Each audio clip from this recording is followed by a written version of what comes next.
이 땅에서 공의가 사라진다면 어떻게 되겠습니까? 콩 심은데 콩나지 아니하고 팥이 나면 어떻게 될까요? 혹시 살아가면서 공정한 대우를 받지 못해 분노했던 적은 없습니까? 우리는 이 땅에 불의와 불공평함과 공정하지 못한 것을 본다면 화가 나고 좌절을 하게 됩니다. 그러나 이 세상에는 우리가 얼마나 많은 불의와 불공평함과 불공정함을 겪으며 살아가고 있습니까? 만약 하나님의 공의가 계시지 않는다면 우리는 얼마나 억울함을 느끼며 살아가겠습니까? 이 세상은 때로는 콩 심은데 팥이 난다 할지라도 하나님의 공의는 콩 심은데 콩이 나게 하십니다. 하나님은 불의에 대해 철저하게 공의롭게 심판하시죠. 그러나 우리가 기억해야 하는 것은 하나님의 공의로운 심판은 불의에 대한 불공정한 것에 대해 잔혹한 복수가 아닌 사랑과 공의의 신실함을 지키기 위한 것임을 우리는 잊지 않아야 합니다. 오늘 본문에 나오는 오홀리바는 남유다, 즉 예루살렘을 뜻합니다. 이 오홀리바는 우리가 생각하는 것보다 훨씬 더 파멸적인 길을 걸었습니다. 하나님의 언약을 깨었을 뿐만 아니라 우상 숭배와 온갖 불의를 다 저질렀습니다. 특히 언니인 오홀라라 불리는 사마리아, 즉 북이스라엘의 죄를 보고서도 더 심각한 죄를 지었던 것이 오홀리바였습니다. 영적인 음행과 하나님께서 주신 율법을 지키지도 않았고 하나님의 은혜를 크게 받고 살았지만 그들은 하나님의 은혜를 물에 새기고 다 잊어버렸던 것입니다. 그래서 오늘 에스겔 23장 35절에는 하나님께서 그들을 심판하실 수밖에 없는 이유를 말씀합니다.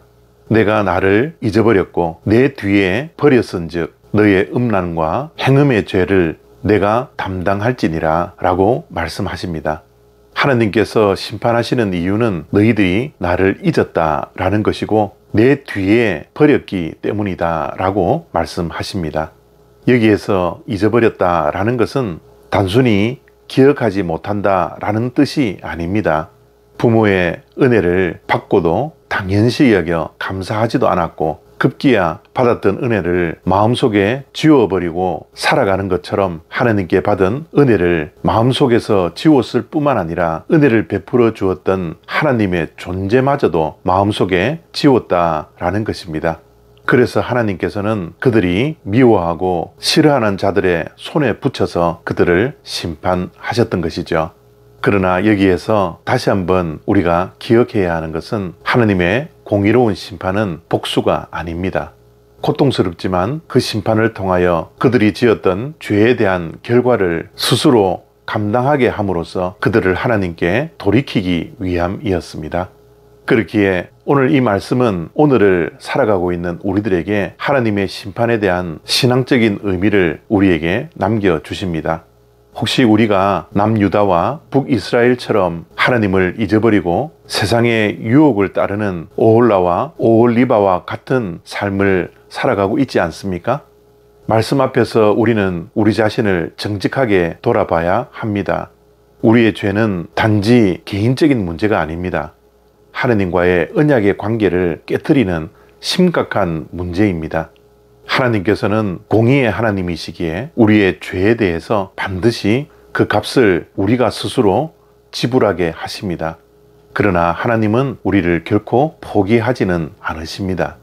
예수 그리스도께서 우리의 모든 죄를 짊어지시고 그 값을 치르셨습니다. 예수 그리스도는 이 땅에 오셔서 십자가에서 피 흘려 죽으심으로 하나님의 공의를 만족시키시고 스스로 심판을 받으셨습니다. 그러므로 이제 우리는 우리의 죄를 예수 그리스도의 십자가의 보혈을 의지하고 철저하게 하나님 앞에서 회개해야 합니다. 그리고 십자가의 은혜를 붙들어야 합니다.